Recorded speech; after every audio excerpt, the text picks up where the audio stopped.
Intinya istana panik ya, karena melihat elektabilitas Prabowo ini stagnan dan berpotensi itu yang akan maju itu di putaran kedua itu 1 atau 3 tentunya ya, dan itu kemungkinan akan menang. Nah, ya mereka harus cari kawan lagi ya.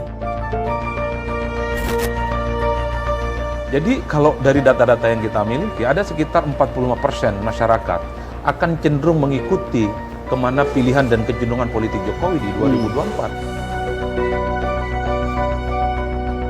Tapi banyak instan karma kan yang terjadi. Ya itulah yang kemudian membuat kenapa serangan darat dalam tanda kutip, bantuan sosial, ya, kerudung sembako yang diberikan kepada masyarakat itu mengalahkan perdebatan-perdebatan yang ada di ruang maya itu. Ini yang saya kira mengkhawatirkan. Ini menurut saya di situ saja sudah bisa terbantahkan. Artinya apa? Dalam konteks itulah kemudian saya memahami Jokowi ini adalah sebagai sosok seperti politisi kebanyakan orang. Berpikirnya untung dan rugi. Jadi kita yang melihat dari jauh itu paling rumit membaca Pak Jokowi dan polos dalam perpolitik jadinya. Karena Jokowi ini paling susah untuk ditebak keinginan dan hatinya. Indonesia tanah air beta pusaka abadi nan jaya. Drama Korea, pemilu Indonesia hampir mendekati akhir episode pertama. Dalam prediksinya, suhu politik akan semakin meruncing, bahkan memanas. Akankah mencapai klimaks atau justru anti klimaks? Jika mengikuti runtutan sejak awal drama ini dimulai, tensinya semakin meninggi signifikan. Diduga keras akan ada suatu gejolak lain hingga menjadi klimaks yang bisa menyudahi cerita atau berlanjut pada episode berikutnya. Fakta terkini, sebagian publik semakin terbuai oleh angka elektabilitas hasil survei kubu 02 yang selalu berada di atas. Segala cara dilakukan kubu yang didukung penguasa sah saat ini. Seolah sudah tidak ada masalah substansial yang dikhawatirkan membatalkan kemenangan mereka. Benarkah kubu 02 akan melenggang mencapai garis finish sebagai pemenang tanpa gangguan? Mungkin mayoritas publik yang melihat angka survei mengatakan iya, rugi memang kalau kalah karena sudah menghalalkan segala cara. Inilah kondisinya dan sepertinya baik-baik saja hingga publik anggap biasa pula. Dan bisa diduga mungkin hampir mencapai 80% masyarakat menyatakan setuju dengan skenario kubu 02 akan menang. Meski mereka tidak memilih 02 tapi yakin akan skenario itu. Sebagian besar warga asing yang ikut mengamati proses pemilu Indonesia pun mungkin akan menyatakan hal sama. Itu di atas kertas. Bahkan terkait skenario tersebut ataupun hasil pilpres kini juga dijadikan sebagai topik perjudian. Ada bandar besar yang berani membuka perjudian hasil pilpres 2024. Yang perlu dicatat, situasi pertaruhannya kubu 02 diunggulkan menang. Pertanyaannya, mengapa bandar nekat? Lalu apa yang membuat bandar yakin dengan ide gilanya? Tapi tunggu dulu, ada cerita tentang skenario yang membalikan keadaan dalam sekejap. Mendekati saat hari pencoblosan, sebuah peristiwa besar akan terjadi. Peristiwa yang menghebohkan panggung politik nasional, kubu 02 mengalami turbulensi hebat yang menyebabkan pendukung dan pemilihnya beralih ke paslon lain. Sepanjang itu bukan 02, maka bandar akan tersenyum karena sebagian besar petaruh sudah memasang kubu 02, bandar menang banyak, petaruh terkecoh. Perhatikan jika memang benar kubu 02 di atas awan tinggi, nyatanya elektabilitas belum menembus 50% plus 1. Hal lainnya, posisi PDIP masih berada di atas seputaran 23-24%.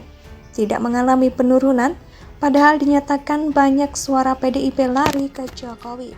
Maka kita harusnya jeli melihat keanehan ini. Banyak pelanggaran dilakukan oleh kubu 02, tapi tidak ada satupun yang mendapat sanksi. Drama Korea, pemilu Indonesia hampir mendekati akhir episode pertama. Dalam prediksinya, suhu politik akan semakin meruncing, bahkan memanas. Akankah mencapai klimaks atau justru anti klimaks?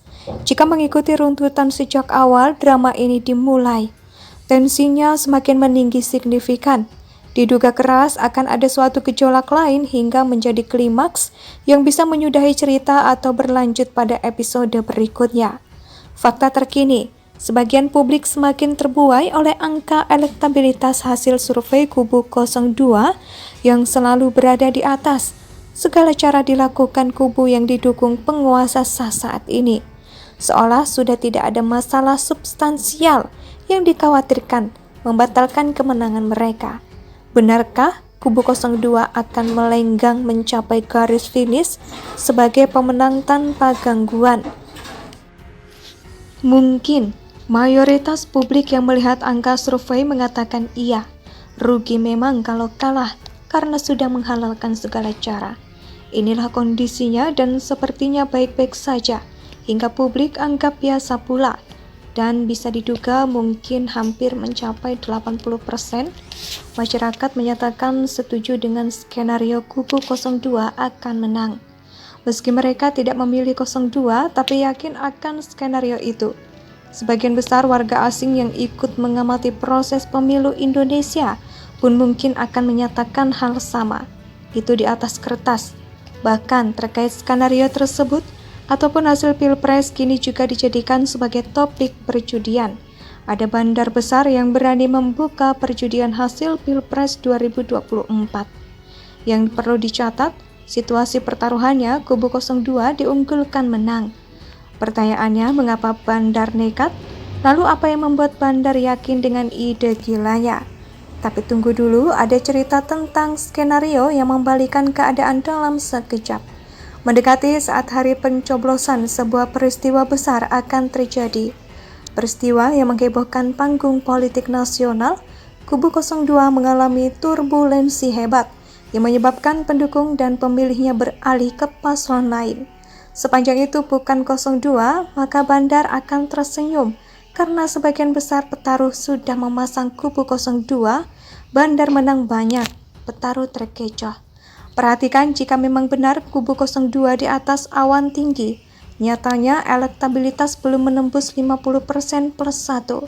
Hal lainnya, posisi PDIP masih berada di atas seputaran 23-24%. Tidak mengalami penurunan, padahal dinyatakan banyak suara PDIP lari ke Jokowi. Maka kita harusnya jeli melihat keanehan ini. Banyak pelanggaran dilakukan oleh kubu 02, tapi tidak ada satupun yang mendapat sanksi. Drama Korea, pemilu Indonesia hampir mendekati akhir episode pertama. Dalam prediksinya, suhu politik akan semakin meruncing, bahkan memanas. Akankah mencapai klimaks atau justru anti klimaks? Jika mengikuti runtutan sejak awal drama ini dimulai, tensinya semakin meninggi signifikan. Diduga keras akan ada suatu gejolak lain hingga menjadi klimaks yang bisa menyudahi cerita atau berlanjut pada episode berikutnya. Indonesia sejak dulu